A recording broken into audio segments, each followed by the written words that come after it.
नमस्कार, मैं Sarika Tiwari, maths with Sarika channel में आपका स्वागत है। आज हम पढ़ेंगे कक्षा 9th के अध्याय 11 रचनाएं। इसके बारे में हम जानेंगे कि रचनाएं कैसे करते हैं और इस पाठ के अंतर्गत जो रचनाएं दी गई हैं उनके सवाल कैसे हल करेंगे।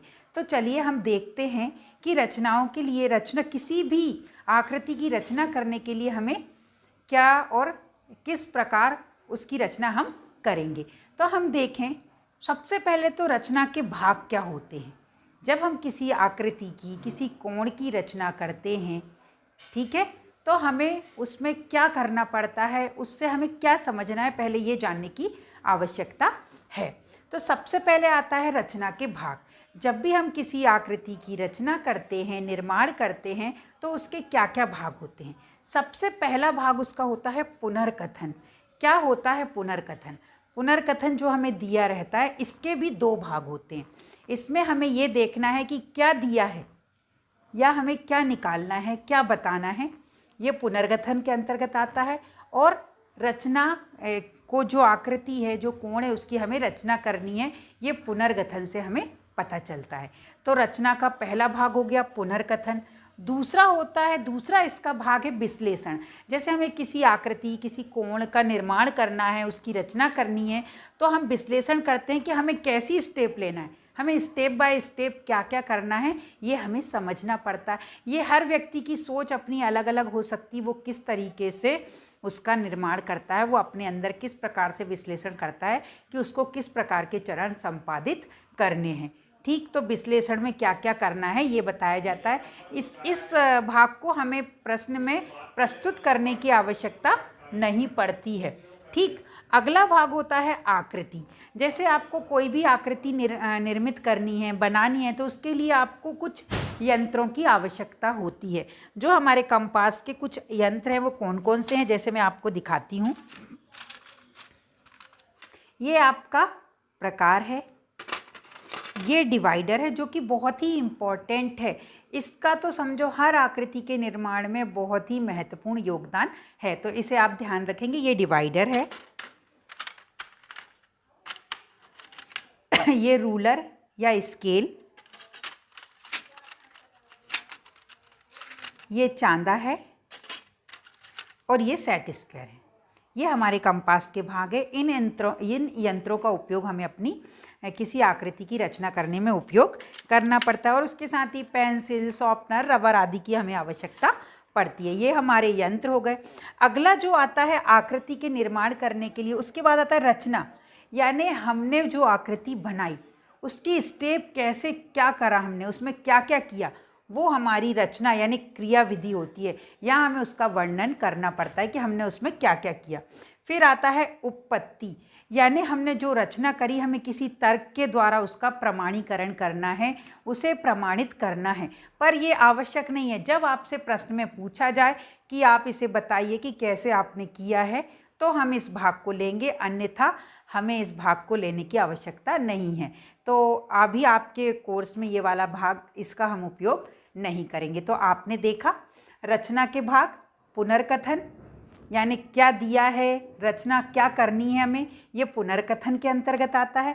विश्लेषण, हम जो भी अपनी रचना करेंगे उसको कैसे, क्या क्या भाग करेंगे, कैसे उसे करेंगे, वो हम उसका विश्लेषण करते हैं, एक उसका ढांचा तैयार करते हैं, वो विश्लेषण में आता है। आकृति, जैसे हमें 90 अंश के कोण का निर्माण करना है तो ये एक आकृति हो गई। इसके लिए हम किन यंत्रों का उपयोग करेंगे, उसमें चांदा है, डिवाइडर है, प्रकार, सेट स्क्वायर, रूलर आदि के अंतर्गत आते हैं। फिर रचना, जो भी हम रचना करते हैं, जिसका निर्माण करते हैं, तो उसमें हमने कौन सी स्टेप की, पहले कौन सी स्टेप, उसके बाद क्या, ये उसकी क्रिया विधि के अंतर्गत आती है। ये भी एक महत्वपूर्ण हिस्सा है प्रश्न को हल करने में।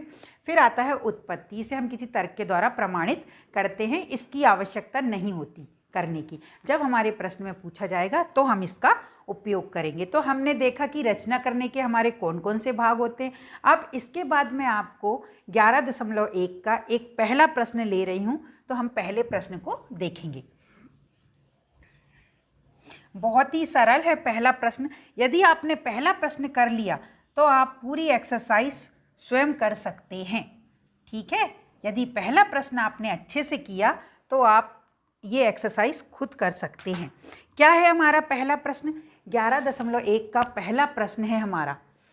देखिए, एक दी हुई किरण के प्रारंभिक बिंदु पर ए बी के, है ना, प्रारंभिक बिंदु पर 90 अंश के कोण की रचना और कारण सहित रचना की पुष्टि भी हमें करना है।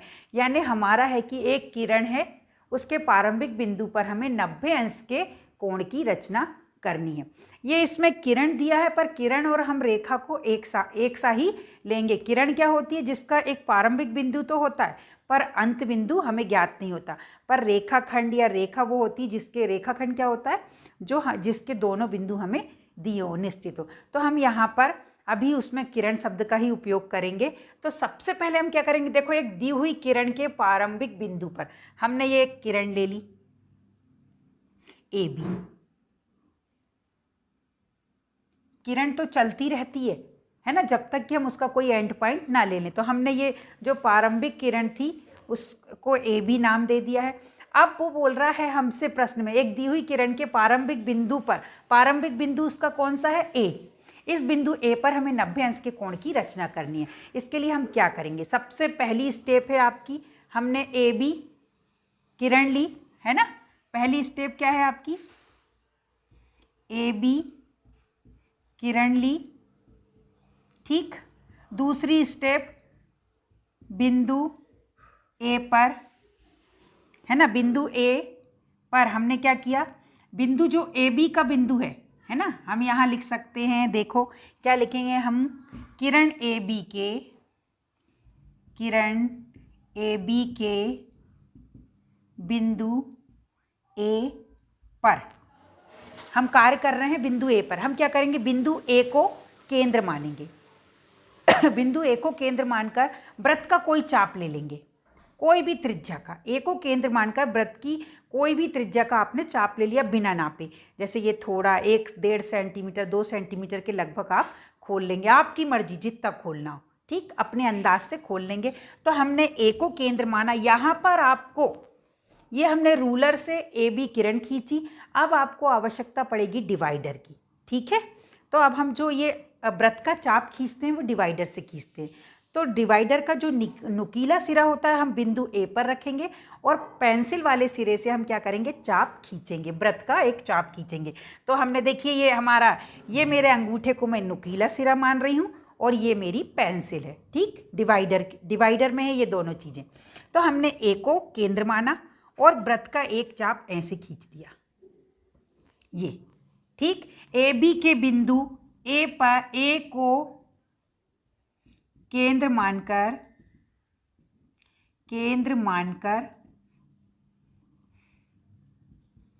वृत्त का एक चाप खींचा, जो ए बी को डी पर क्या करता है? प्रतिच्छेद करता है, ठीक है। देखो हमने क्या करा?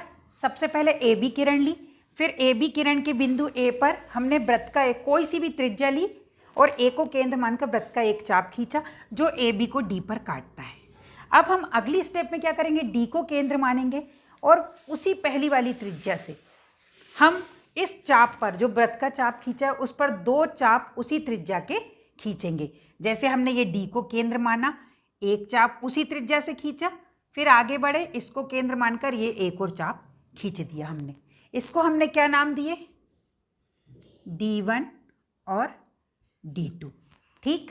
तो हमारी स्टेप क्या आएगी? सबसे पहले देखो, एक बार मैं फिर से आपको स्टेप रिपीट करती हूँ। A B Kiran Lee, A B के बिंदु ए पर हमने वृत्त का कोई चाप ले लिया, कोई मतलब त्रिज्या का चाप ले लिया, किसी भी त्रिज्या का जो आपको लेना हो, लगभग इतना खोलकर हमने ए को केंद्र मानकर वृत्त का एक चाप लगाया जो ए बी को डी पर प्रतिच्छेद करता है। अब अगली स्टेप हमारी है, तीसरी स्टेप, डी को केंद्र मानकर उसी त्रिज्या के 2 चाप कौन कौन से दो चाप हैं? D1 व D2।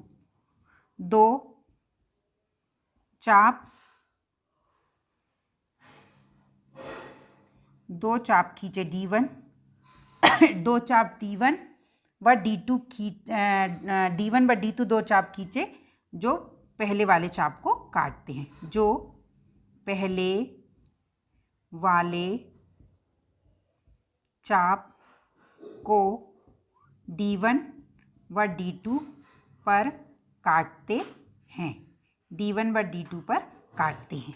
ठीक, हमने ये दो चाप खींच दिए जो D1 और D2 पहले वाले चाप को D1 और D2 पर प्रतिच्छेद कर रहे हैं, काट रहे हैं। अब हमारी अगली स्टेप क्या होगी? फोर्थ वाली। अगली स्टेप फोर्थ वाली हमारी क्या होगी?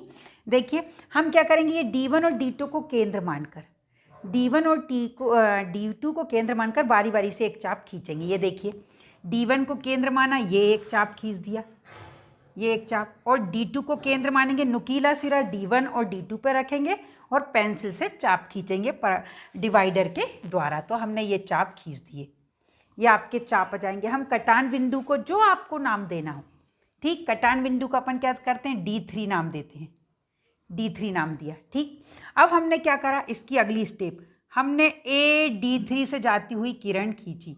ये बिल्कुल जब आप स्केल रूलर का उपयोग करेंगे तो बिल्कुल सीधी रेखा जाएगी।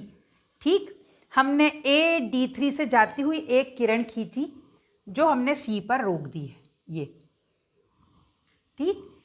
D3 से जाती हुई AC किरण खींच दी। ये AC किरण जो है इसके द्वारा और AB और AC मिलकर हमारा 90 अंश का कोण का निर्माण कर रही हैं। ठीक है, तो हमने ये 90 अंश के कोण की रचना कर दी है। ठीक, अब हम अगली स्टेप क्या लिखेंगे? फिर से आप सुन लीजिए। मैंने यहाँ तक आपको बताया था D को केंद्र मानकर हमने उसी त्रिज्या के पहले वाले चाप पर दो चाप काटे थे, D1 और D2, दो चाप काटे। अब हमने D1 और D2 को केंद्र मानकर दो चाप काटे, एक चाप काटा, फिर D2 को केंद्र मानकर पहले वाले चाप को काटा और कटान बिंदु को D3 नाम दिया। फिर D3 से जाती हुई AC किरण खींची। इस AC किरण के द्वारा हमारा CAB बराबर 90 अंश के कोण का निर्माण हुआ है। तो इसका लास्ट पॉइंट मैं लिखती हूँ, D1 व D2 को केंद्र मानकर दो चाप खींचे जो एक दूसरे को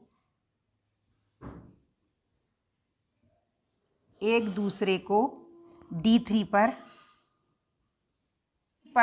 एक दूसरे को D3 पर प्रतिच्छेद करते हैं,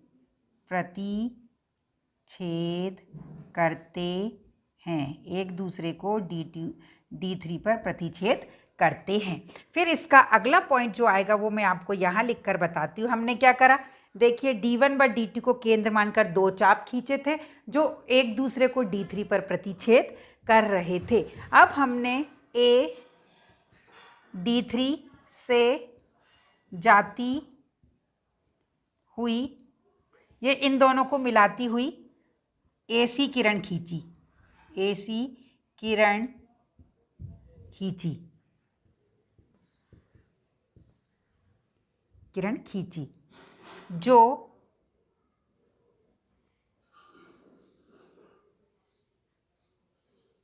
जो AC किरण है ना, ये हमारी AC किरण, इसको मैं मिटा देती हूँ।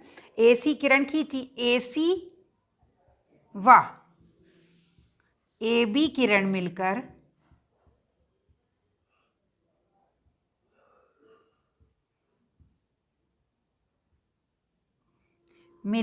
देखो AC व AB किरण मिलकर 90 अंश का कोण बनाती हैं। इस प्रकार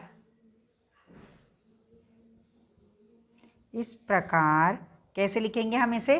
CAB कोण, ये कोण का साइन है, कोण C, कोण हमेशा 3 बिंदु से मिलकर बनता है, 2 रेखाएं शामिल होती हैं उसमें। देखो CAB, ये 3 बिंदु हो गए।